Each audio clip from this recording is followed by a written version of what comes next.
Que se passerait-il si nous avions devant nos yeux, depuis plus de 100 ans, la solution à certaines maladies neurodégénératives dévastatrices et largement répandues?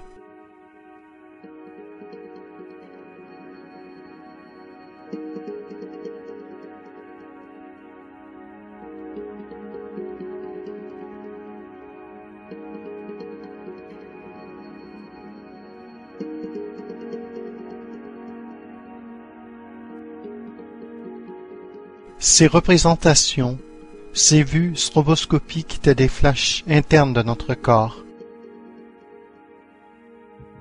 Un cœur qui bat.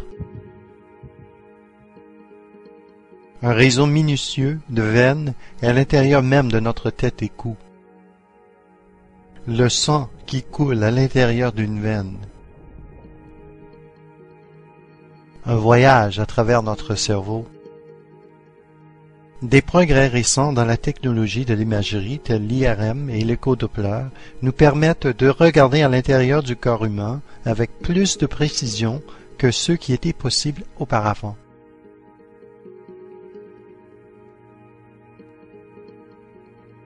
En 2008, les chercheurs ont émis l'hypothèse que la sclérose en plaques, une maladie neurologique, véritable mystère de ces 150 dernières années, pouvait être soulagée par une simple intervention vasculaire. Depuis ce moment, il y a une vague de controverses, ceux qui soutiennent la nouvelle théorie et ceux qui la remettent en question. Pour les patients qui luttent contre cette maladie dégénérative, le défi est d'interpréter ce déluge de renseignements contradictoires. My name is Sandra Burrell, and I have MS, and I've been treated for chronic cerebrospinal venous insufficiency. I decided after my treatment to found a society to help further research and education in Canada, and did so in 2010 with a couple other MS patients. And we just celebrated our 1-year anniversary of the society, and shortly after that, we were thrilled to be granted full charitable status here in Canada on December 2nd, 2011. One of the things that we feel is very important to our mission is to bring together researchers and patients, because I think that dialogue is important for patients to hear firsthand what's happening in the research community. And to that end, we had a conference on September 10th, 2011 in Victoria, where we brought together the leading experts from across North America to talk about their current research and to open that dialogue with patients. And in an even broader way, on November 20th and 21st, we ran a continuous 36-hour global CCSVI Expo that brought together 60 different speakers from around the world, including about 22 experts, and viewed by over 3,600 people from around the world in about 40 different countries. La Société nationale de l'IVCC a rassemblé médecins et chercheurs de différents champs de compétences qui partagent l'intérêt en ces nouvelles idées que la découverte de l'IVCC a entrouvertes. De plus, ils commencent à développer des théories qui pourraient expliquer le lien entre l'IVCC et la SEP. La sclérose en plaques, ou la SEP, a été d'abord définie en 1868 par le neurologue français Jean-Martin Charcot. Après 150 ans, nous n'en connaissons toujours pas la cause ni comment la guérir.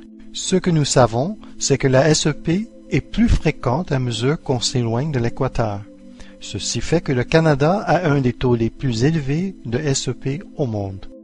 Chaque année au Canada, environ 1000 nouveaux cas de SEP sont diagnostiqués, environ 3 par jour.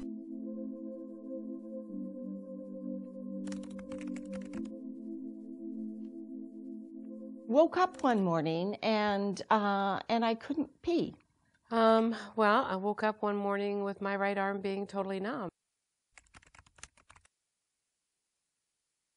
Went numb from my left breast down to my feet. Nothing too bad, and honestly, I had been experiencing symptoms like that since I was a teenager, and I just thought, you know, it's just the way it is, no big deal. I found out when I was working And I would walk to work, and my knee, it just felt like I would have to, it was not working properly. I had to pick my leg up and put it in front of me instead of just normally walking.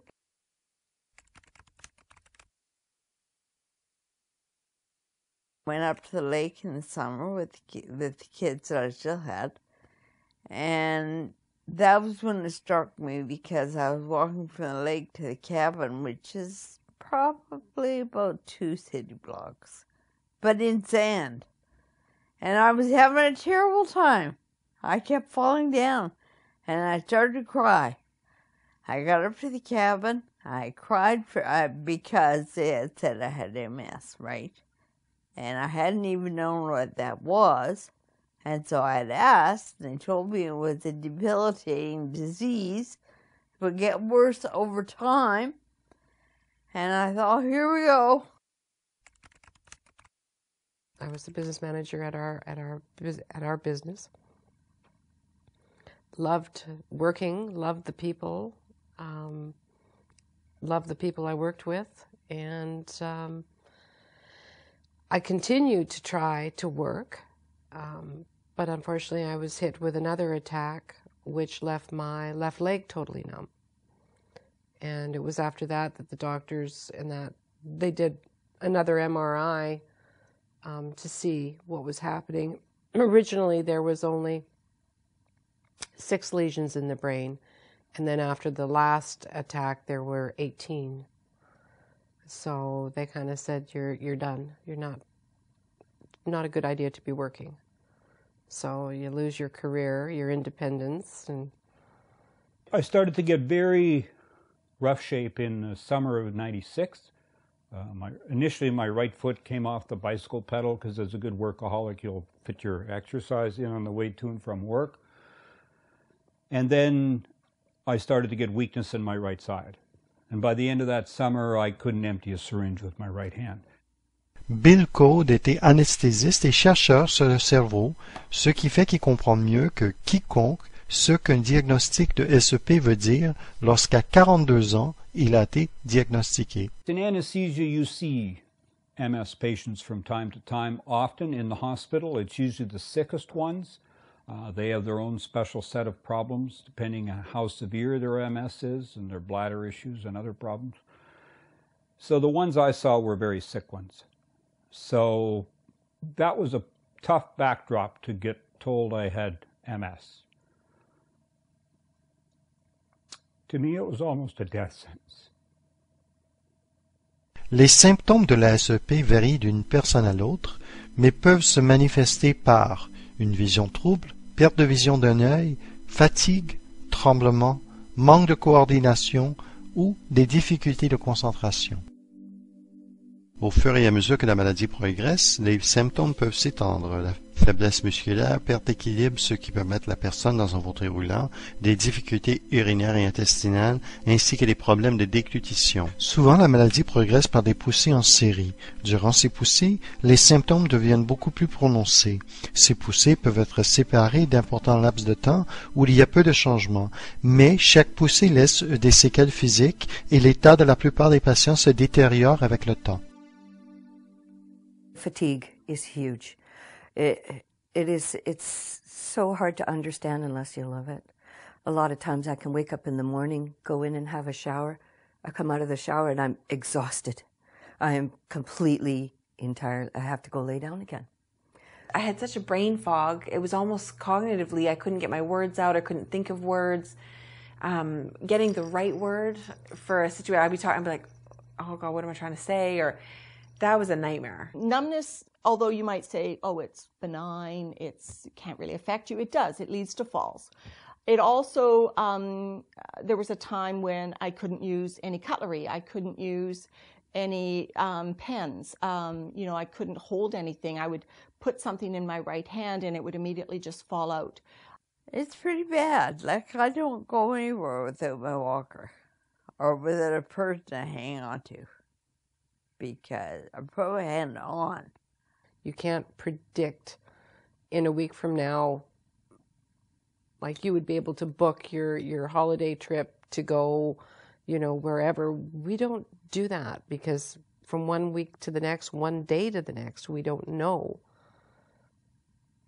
if I'm able to do it. Well, I denied them for years. I could look back to 15 years of bladder troubles. I mean, since my mid-20s, I've been sitting down to empty my bladder. You know, just because I couldn't stand up, and I certainly couldn't go in a public washroom. I mean, I can again now. It's like a gift. But couldn't see having prostate troubles in my 20s. It just didn't fit. But I ignored that. And I had recurring headaches in my mid-20s. 70% of folks with MS will have headaches. I had some degree of sleep disturbance. I had intermittent fatigue, sometimes profound. One time I took a whole month off. That was called depression. Multiple sclerosis means multiple scars, because that's what sclerosis means, is scar. So if we get an injury here, we could call it sclerosis. So multiple scars, in this case, in the brain.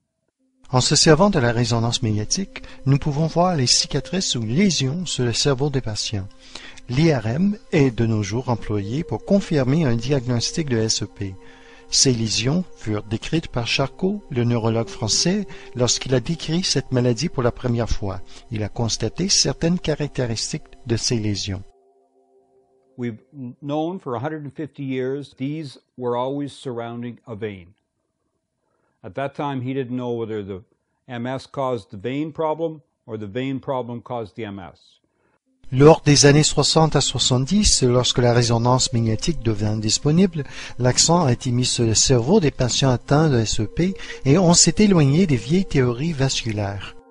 Les chercheurs ont découvert qu'à l'intérieur du cerveau, des cellules que l'on appelle neurones communiquaient entre elles en envoyant des signaux électriques le long des fibres nerveuses appelées axones. Ces axones sont comme des câbles électriques munis d'un fil conducteur intérieur enveloppé d'une couche isolante extérieure que l'on appelle myéline. Chez les personnes atteintes de la SEP, les globules blancs en provenance du système immunitaire semblaient s'attaquer à la couche isolante extérieure, la gaine de myéline, laissant les axones incapables de conduction électrique. Depuis cette découverte, la recherche en SEP est concentrée sur le système immunitaire. The traditional approach more recently in MS neurology, of course, has been to try and find something to dampen or control the immune system so this autoimmune disease slows down or stops.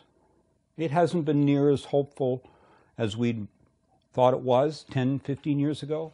In fact, the 10-year studies are in now showing that it really doesn't improve our long-term EDSS, which is your everyday, living score. It doesn't change them at all. Every time I had an attack, they were about 6 months apart. So I would just get over an attack, say I couldn't do up buttons, or I couldn't walk, or I got a slur speech, or double vision. And then 6 months later, another attack would happen. So every time I have these attacks, I would get this steroids, the prednisone, which was an IV, which went in for about 3 hours a time for 3 days in a row. Now, prednisone eats away at the hips, eats away at the joints. So I've had so much of that to try to heal me that at my age, at 48, I had to have a hip replacement. So. À travers les recherches du système immunitaire, nous avons maintenant une bonne compréhension de ce qui se passe dans le cerveau des personnes atteintes de la SEP, mais nous ignorons toujours pourquoi cela se produit. Ainsi, nous ne savons ni prévenir, ni remédier à la maladie. En 2008, un chirurgien vasculaire italien, Dr Paolo Zamboni, a publié un article dans lequel il suggérait un lien entre la SEP et les blocages des veines qui drainent le cerveau et le cou.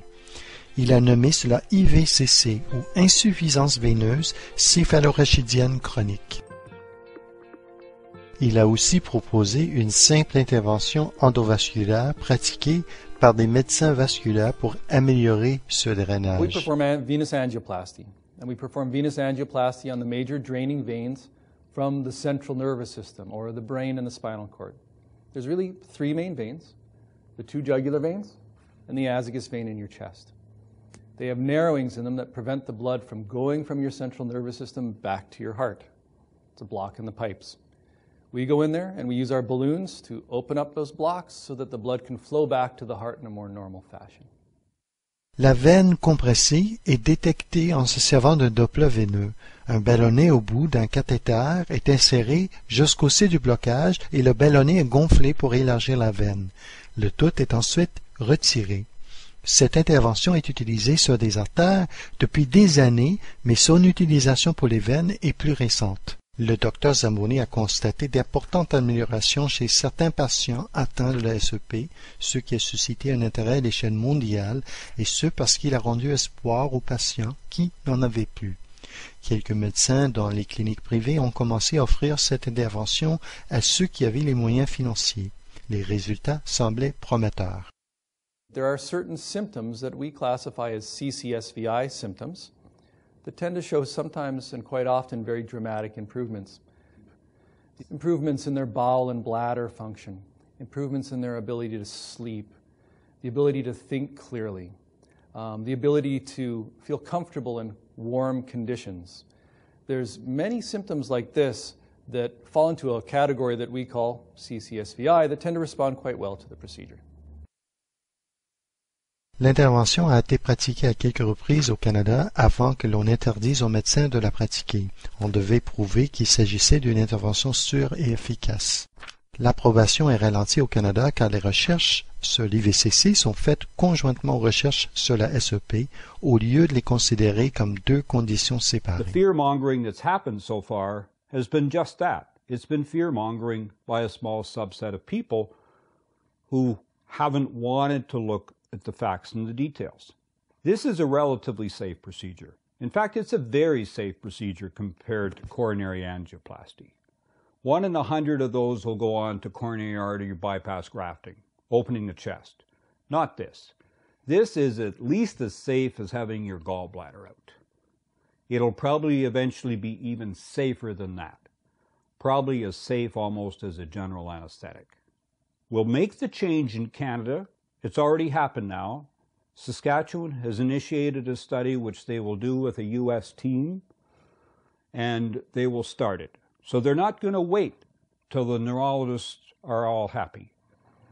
En attendant, une multitude de personnes atteintes de la SEP qui ont les moyens financiers voyagent vers d'autres pays où l'intervention est pratiquée dans des cliniques privées. Noreen fait partie de ces patients-là. I'm optimistic. I'm hoping for some of the symptoms to at least be better. The possibility of it being some of them gone would be nice, but I think that would be overly optimistic. An improvement would be nice. I think the majority of people that I've talked to that have had it done, what they've noticed is a huge increase in no fatigue anymore. Even if that was the result of what I get, I'd be happy. La plupart de ceux qui ont déjà subi l'intervention sont convaincus de son efficacité. I feel, I've been stressed out and the fatigue comes back, but not anywhere near the degree it was. Not even close. And the headaches, I haven't had any. And I used to suffer from headaches 2 or 3 a week at least. And they were debilitating. You don't want to get out of bed. And suddenly, we were terrified the whole 9 months I was pregnant with her because we thought, how am I going to do this with a newborn? I'm going to be up all night, blah, blah, blah, all the usual. And it's just been wonderful. It's been such a gift. Well, on traveling down to California to have my procedure done, I must admit, I felt surreal. I felt it was almost like an out-of-body experience. How could I possibly think something as small as fixing a venous blood flow could make a difference in my illness? But I went in not expecting the world to change or shift. Dr. Hewitt had outlined 3 things that he thought people would often gain benefit from. One was fatigue. Well, I had that. One was headaches. Well, I had that big time. And the other was, issues of autonomic function, which would mean bowel and bladder control.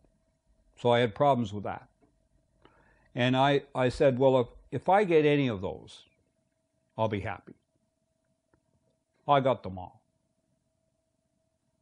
I mean, everything on the list of CCSVI symptoms improved for me. So almost, the biggest one though, it was like a 15-year mental fog cloud lifted because my brain worked better. And to get that back was dramatic. Because I rarely shared this, my biggest worry with my MS was becoming demented. Because it happens to us 10 to 15% of the time. Pretty frequent. And I've had friends become demented. And I've had friends commit suicide because they knew they were starting down that road. And they'd made a pact with a friend that they would do it because they weren't going to walk there. Now I think my risk of dementia is much, much reduced. So that alone would be worth it. Les autres n'ont pas les moyens financiers pour se l'offrir. Can't afford that, no way. No, it's just, you know, I'm raising my girls and there's no way I have that money. I watch other people go and out of the country. That's one thing I don't understand. They're taking all this money out of the country. And they're coming back and they're saying, well, I have no fatigue, no exhaustion, and my brain feels clear. And it's like, oh, wow, that would be just such an incredible improvement. I do feel very jealous that, you know, why can't I come back feeling good like this? Why can't I get this? Just because I can't have, you know, $10,000, $15,000, $20,000 to spend on this. I do feel really left out and wanting to be able to get this done because, I mean, if it could make a little improvement on my life, you know, I'm not asking for a cure for MS or anything, but to improve my symptoms would be a really powerful thing in my life. I would be able to do that. Good morning, how are you? Doing okay? Are you nervous? Why? We're going to take good care of you. All right. Il est raisonnable d'agir prudemment lorsqu'on parle d'une innovation chirurgicale, mais pour ceux et celles atteintes des formes progressives de la maladie, cette attente peut entraîner des pertes au niveau de la marche, de la vision ou même des capacités cognitives. Il est compréhensible que ceux qui peuvent se l'offrir soient désireux d'accéder à l'intervention le plus tôt possible. So the movement is huge because there's so many people with MS that are not willing to sit back and wait. I think the unfortunate part is that it's not available in Canada. It should be. It's not like we don't have good doctors here or good vascular surgeons, because we do. It's not like we don't have the radiology and the equipment to do the testing, because we do. It's just mind-boggling that it's not available in Canada, and it should be. And eventually it will be, but it's taking too long. Because people with MS, it's like a ticking time bomb. You don't know when your next attack is going to be. You don't know what next bodily function is going to be taken away from you, and whether or not you're ever going to get it back. Pour le moment, les patients qui ont les moyens financiers voyagent à l'étranger. Des fois, leurs médecins ne sont pas au courant de leur démarche et certains n'auront pas accès au suivi médical lors de leur retour. De plus, le manque de suivi des résultats de ces interventions constitue une énorme perte d'information. I have tracked 1,000 Canadians living with MS. They are in personal contact with me. Over 370 have now been treated. Our government should have been tracking them, but they tell me their progress, and no drug reverses the condition. And I am always very careful never to hope-monger, ever. What the data suggests is about 1/3 seem to significantly improve, 1/3 maybe improve, and maybe 1/3 don't. So I don't look at the treatment of CCSVI with venous angioplasty as being a cure for MS. I look at it as a brilliant symptom relief component for many of the symptoms that trouble folks with MS. I also, I've got a couple of different lists in my head. One is the CCSVI list. One is the MS list. If the folks with MS don't have any of the CCSVI list, they may not improve. And I've met a couple now who've actually already had treatment, but they didn't notice any difference. But they didn't have anything on the CCSVI symptom list. The fatigue, the headaches, the sleep disturbance, the autonomic problems of bowel, bladder, or even cold all the time, the muscle spasticity. There's a subset that are different. We've talked for years with MS. It may be 3 or 4 or more diagnoses in the same box. L'IVCC n'est pas la SEP. Elle est une condition nouvellement identifiée et indépendante de la sclérose en plaques. Le tableau des symptômes associés à l'IVCC est presque identique à celui des symptômes de la sclérose en plaques.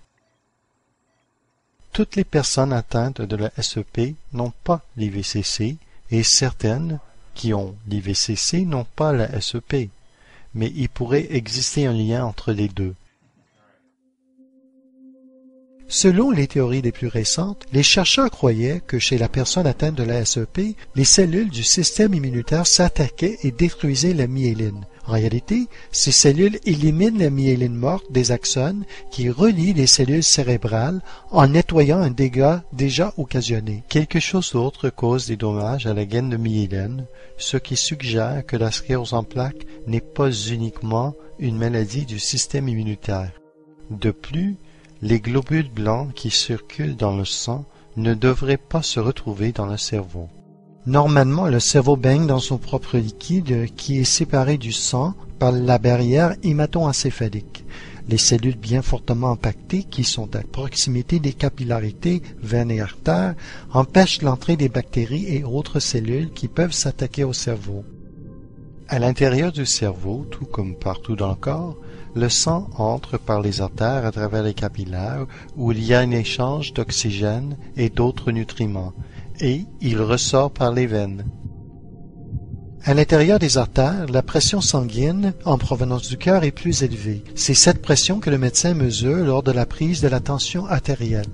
Avant d'entrer dans les capillaires fragiles, la pression est diminuée. Le sang doit passer à une vitesse continue par les capillaires et sortir par les veines. La pression doit être diminuée pendant tout ce processus. Il est difficile d'évaluer comment cette basse pression circule dans les veines. Ce n'est que tout récemment, avec les avancées technologiques en imagerie ultrason et en imagerie par résonance magnétique, que nous pouvons observer cette transmission de sang à travers les veines. Veins, nobody's ever cared about. Pictures of veins have never showed up until CCSVI appeared. Otherwise, we never even looked at them, never even considered them. For us to actually find information on the veins, the venous circulation, what happened where, we had to go back 70, 80 years, and then the studies that were done at that time, which became dogma, were done with tools of that time. The tools of that time were inadequate to really understand what's going on, so therefore assumptions were made. They get into the medical textbooks, they are now dogma. Chez les personnes atteintes de la SEP, le sang entre dans le cerveau. Pour que cela se produise, il doit y avoir une rupture de la barrière hémato-encéphalique. C'est à travers ces images fournies que nous observons un réseau complexe de veines qui servent au drainage du sang du cerveau. Un blocage de l'une d'entre elles ne causera pas un problème soudain et dramatique, car le sang à basse pression trouvera un autre chemin pour retourner au cœur, soit par les petits capillaires, soit par d'autres veines. Mais une veine bloquée du cerveau pourrait causer un ralentissement du débit sanguin via les capillaires. Par conséquent, il pourrait y avoir une augmentation de la pression à l'intérieur des capillaires du cerveau due à une accumulation de sang. Cela causerait un affaiblissement de la barrière hémato-encéphalique et une infiltration des cellules sanguines à l'intérieur du cerveau, provoquant des dommages à la myéline. I looked at the literature and developed a hypothesis that MS could be due to low blood flow in brain, which causes damage of the myelin, causes change in blood-brain barrier, resulting in immune cell activation and immune attack on myelin. Cette théorie est autant soutenue par la découverte des dépôts anormaux de fer dans la matière cérébrale des patients atteints de la SEP. Ces dépôts pourraient être causés par une fuite à travers la barrière hémato-encéphalique. About 2/3 of MS patients that we evaluated had abnormal levels of iron in one or many of these areas.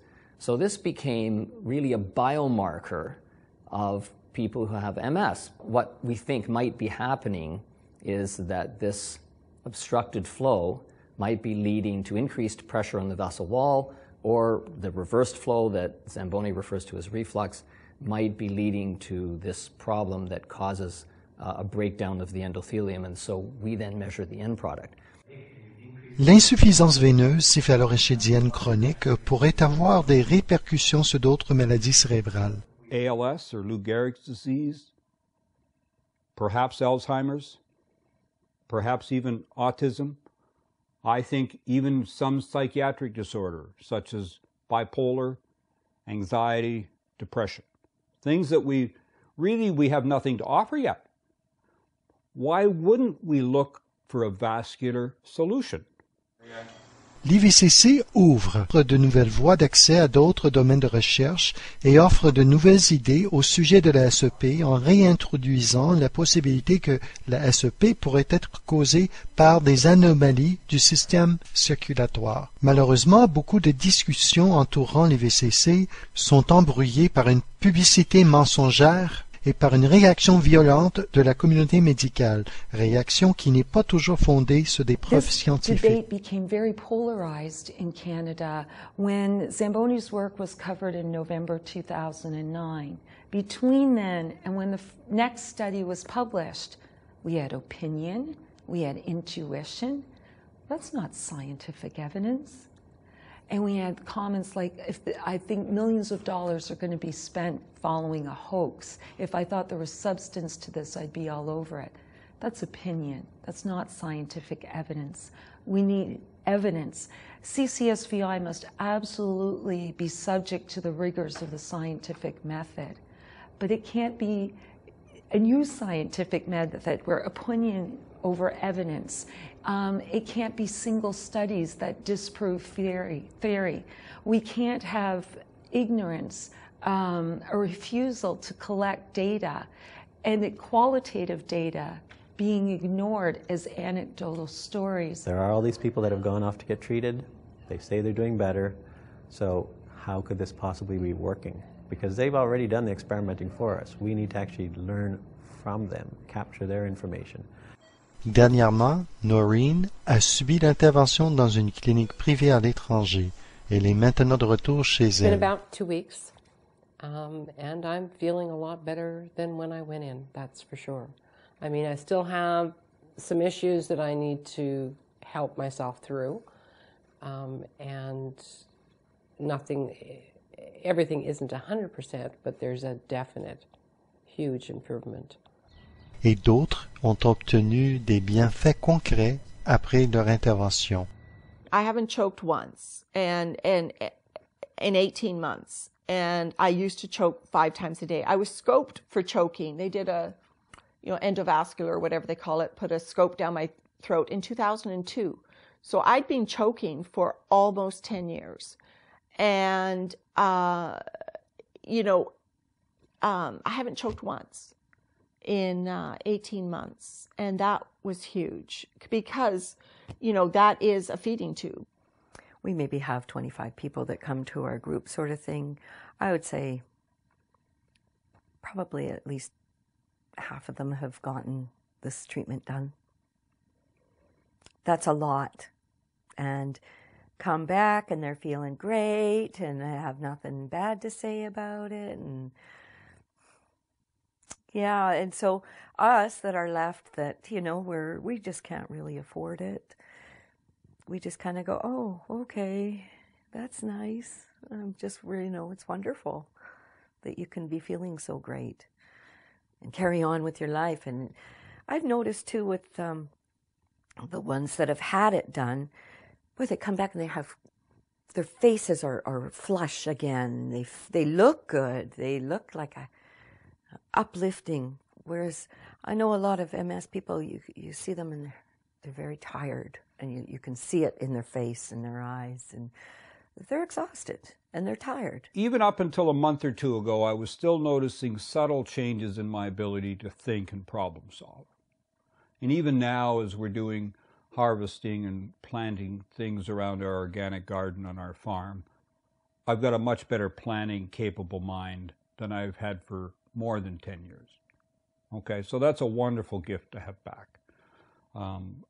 I can think and do numbers in my head again to a great degree. I was always pretty good at that. I've got a son who's a PhD in math. I mean, he got some of that from me, I hope. But to get those pieces back, the muscle spasm has stayed away. The bladder problems have stayed away. The bowel problem has stayed away. I no longer worry about losing bowel control. I've never, in all my years of taking the medications, because of the daily injections, the Copaxone injections, the painkillers, and everything, there isn't anything that I've taken or done in that 17 years that has left me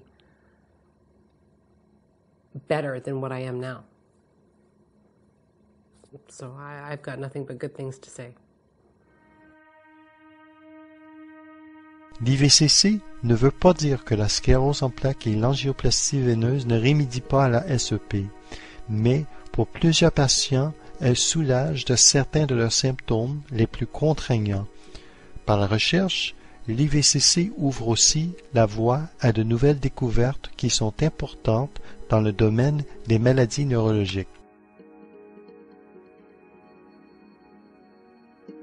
La Société nationale de l'IVCC a été formée pour améliorer la vie des Canadiens et Canadiennes affligés par l'IVCC avec l'objectif d'encourager les chercheurs dans tous les domaines de partager leurs découvertes et leurs connaissances. Notre espoir ultime étant de comprendre et de remédier à certaines de nos maladies les plus ravageuses. Il se peut que nous ne comprenions pas tout ce qui arrive, que nous n'ayons pas toutes les réponses, mais pour certains patients, nous savons qu'il se produit quelque chose et nous ne pouvons plus l'ignorer. We don't know whether this endovascular treatment of CCSVI is the end of the road. I expect it will go far, far beyond this. I think we are pioneers in this first wave of people that went to get this treatment. We're the early pioneers. This will move beyond that. There will be pharmacological solutions. There will be dietary solutions. There will be other lifestyle or medical approaches that we haven't even dreamed of. And that's what we're just hoping to find out. That's what we're here to stimulate, to foster, and hopefully to play a very significant role in. I do know and I appreciate that the government has very high standards in the medical field. And yes, that's a really great thing, and this is why we are, the way we are. But I do think that if they can relieve some of the exhaustion and fatigue and maybe some of the pain, that maybe some of us can actually get back to work and actually, live a little bit more of a complete life. Am I glad I went? You betcha. Would I do it again? Yes. Definitely.